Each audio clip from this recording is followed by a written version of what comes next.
Uma mudança de regime está chegando na Rússia. Essa é a mensagem que todo líder europeu está transmitindo agora. E por causa disso, Putin está surtando. Você vê como Putin está conduzindo essa guerra. A Rússia está ficando sem dinheiro e pode em breve ficar sem comida. Isso pode causar motins por fome, como na União Soviética. Agora, como se isso já não fosse ruim o suficiente, a situação com a escassez de combustível na Rússia tornou tudo ainda pior. Está tão fora de controle que até a mídia russa noticia isso. Um site russo publicou há poucas horas um artigo afirmando que cerca de 40% das refinarias do país estão paradas. Tudo devido às sanções ucranianas ou ataques de drones. Se Putin não pode vender petróleo, então ele não tem dinheiro para continuar essa guerra. Isso significa que ele vai fazer o que sempre fez: roubar dinheiro dos oligarcas e dos cidadãos russos. Então, neste vídeo, vamos falar sobre tudo isso e mais, começando, é claro, pela conversa sobre mudança de regime. Agora, isso é muito suspeito, pelo menos para mim, que nos últimos 3 dias, vários líderes europeus diferentes divulgaram uma mensagem semelhante. Vamos ouvir o primeiro do vice-primeiro-ministro polonês. Iniciaram a guerra com suposições otimistas demais.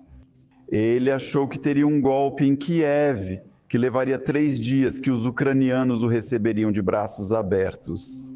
Porque seriam apenas russos desorientados, mas todas essas suposições estavam erradas.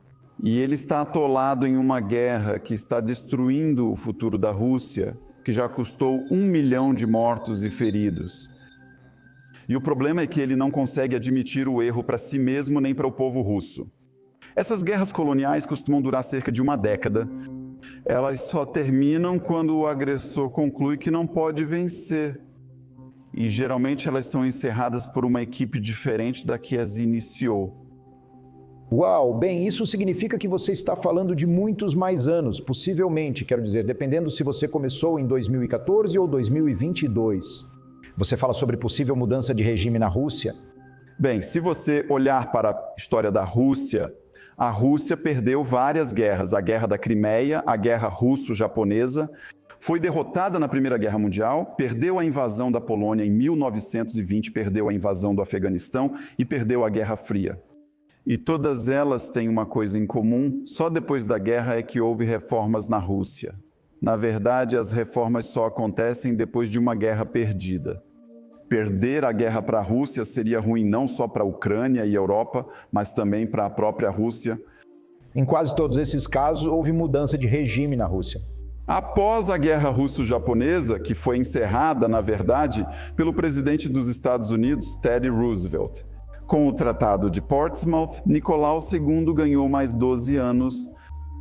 Agora, vou dizer o seguinte: essa foi uma resposta muito diplomática que tirou lições da história russa. O presidente Zelensky, por outro lado, não está tentando ser tão diplomático assim. Ele fez uma declaração direta. A Rússia está enfrentando grandes problemas e isso significa notícias muito ruins para o futuro de Putin. Foi isso que ele declarou. A Europa deve parar de importar qualquer petróleo e gás russo. Todo esse dinheiro é gasto pela Rússia diretamente na guerra. Não vemos aumento no apoio social dentro da Rússia, o que significa que todo o dinheiro que ela recebe está indo para a guerra. Se houver falta de dinheiro para a guerra, o apoio social às pessoas na Rússia vai diminuir.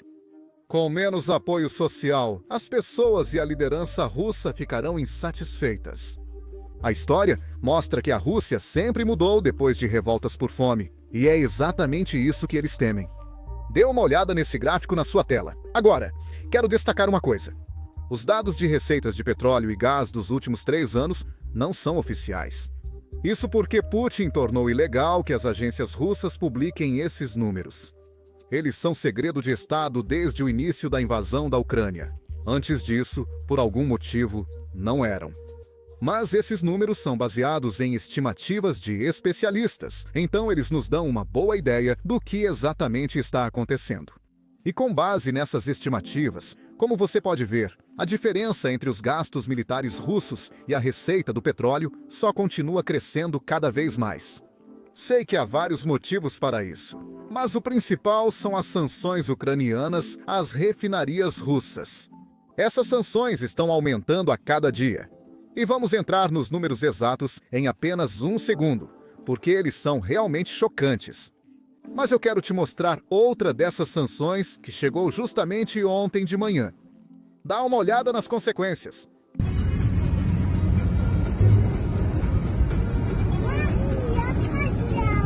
Essa refinaria que está sendo atingida é enorme por vários motivos. O primeiro motivo é que ela é a quinta maior refinaria da Rússia, refinando cerca de 30 mil barris por dia. Isso equivale a 15 milhões de toneladas por ano, o que representa 5% da capacidade total de refino da Rússia. E agora essa refinaria está queimando como um cigarro. Grande parte dessa capacidade de refino ficará parada por semanas ou meses. Outro motivo chocante, especialmente para Putin, é que essa refinaria está no norte da Rússia. E essa era a maior refinaria que não havia sido atingida pela Ucrânia até ontem. Com esse ataque, a Ucrânia já atingiu as 5 maiores refinarias da Rússia. Essas sozinhas respondem por mais de 25% da capacidade de refino da Rússia, o que já é muito. Mas os problemas não param aí. Vamos ampliar e analisar todas as refinarias atingidas. Quero fazer isso porque a mídia russa realmente está fazendo e noticiando sobre o tema. Segundo o veículo de mídia russo Kramatovsk, e provavelmente estou pronunciando errado. Mas, de acordo com a análise deles, há uma crise nas refinarias acontecendo na Rússia. 38% da capacidade russa está fora de operação. Quero detalhar melhor esse número, pois ele parece chocante. Agora, no início de agosto, 6% da capacidade de refino estava fora de operação, não estava sendo utilizada. Isso provavelmente ocorreu por vários motivos. Talvez drones, mas mais provável manutenção ou qualquer outro evento comum em uma refinaria. Eu não trabalho nesse setor, então não sei exatamente, mas sei que isso acontece. Meu pai trabalha nesse setor, ele fala sobre isso o tempo todo. Às vezes, as empresas desligam a refinaria para uma parada, realizando consertos ou manutenção rapidamente. Então era isso. No fim de agosto, esse número era 20%. É algo enorme. O principal motivo foram os drones ucranianos, já que a Ucrânia atacou 16 das 34 refinarias russas em agosto. A Rússia não quer admitir publicamente que foi por causa dos drones. Sabemos que 20% dessas refinarias estavam fora de operação. No fim de setembro, sabemos que só 38% da capacidade deles está ativa. Segundo a própria mídia russa, desse 38%, um quarto da capacidade estava inoperante devido a ataques de drones. Isso é de acordo com a mídia russa. Eles têm o hábito de fazer as coisas parecerem melhores do que realmente são na Rússia, porque tudo o que dizem precisa ser aprovado pelo Kremlin. Se irritarem o Kremlin, a empresa fecha. Agora dizem que 38% está fora do ar. 20 usinas foram atingidas, o que está causando uma escassez de combustível doméstico, uma escassez de 20% de combustível doméstico. Na verdade, a situação está tão ruim que a Rússia acabou de mudar a lei deles ontem. Removeram as tarifas das importações de petróleo e gás. Porque agora eles estão buscando importar petróleo e gás de países como Belarus, China e talvez Coreia do Sul. Acho que precisamos de um novo nome para a Rússia, já que não posso chamá-los de posto de gasolina do mundo se estão importando gás. Claro, há vários efeitos secundários das ações da Rússia e dos ataques ucranianos. Mas um dos mais engraçados que eu vi é como a Rússia está agora protegendo suas refinarias. Dá só uma olhada nesse vídeo.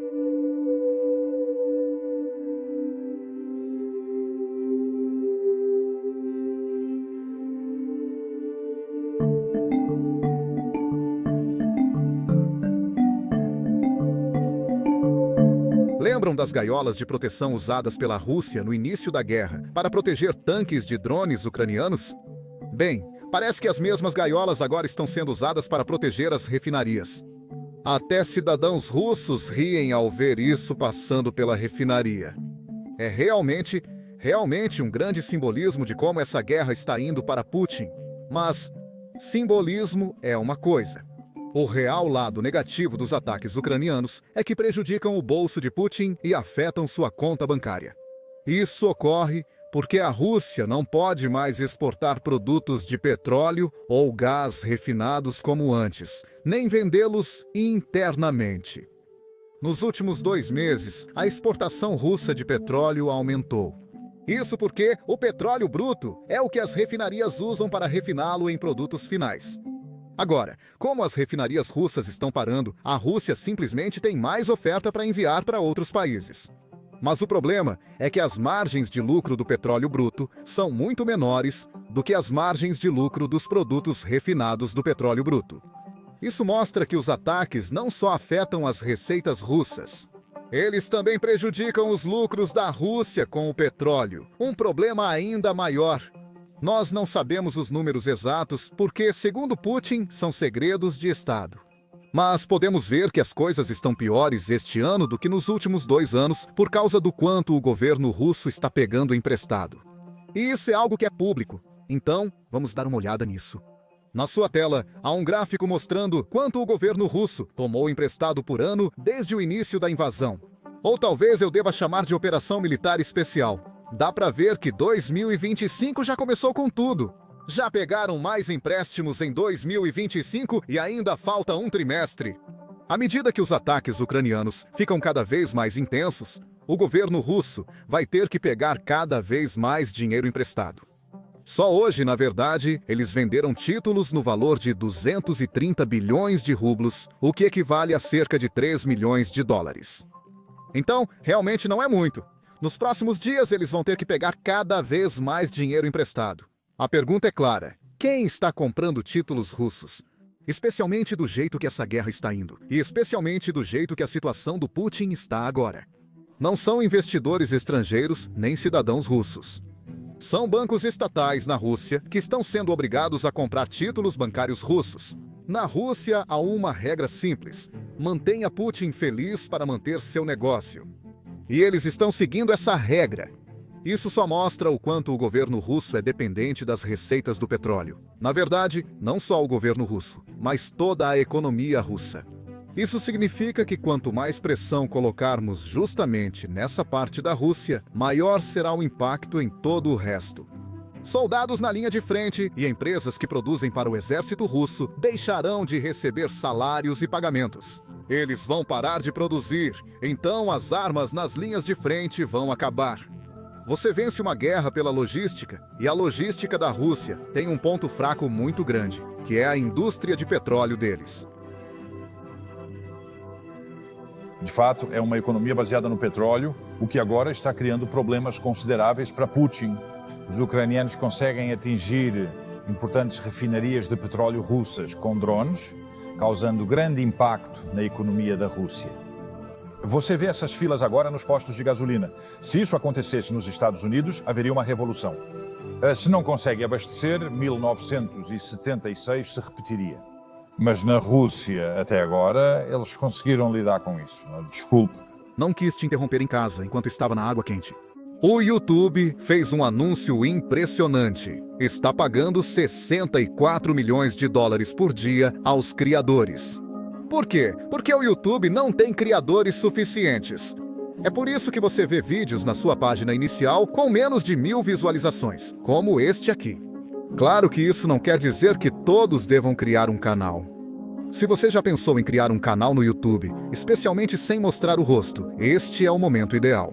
O YouTube está pagando milhões de dólares para criadores todos os dias e está promovendo canais novos e menores agora mais do que nunca. Mas tenho certeza de que você tem muitas dúvidas sobre como começar e crescer um canal. Recebemos perguntas no nosso e-mail o tempo todo de alguns de vocês. Por isso, reunimos todos os nossos conselhos sobre o YouTube em um único vídeo gratuito na plataforma. Então, se você é alguém interessado em começar seu próprio canal, pode assistir a esse vídeo aqui no YouTube. Basta clicar no link na descrição ou no card que aparece na sua tela.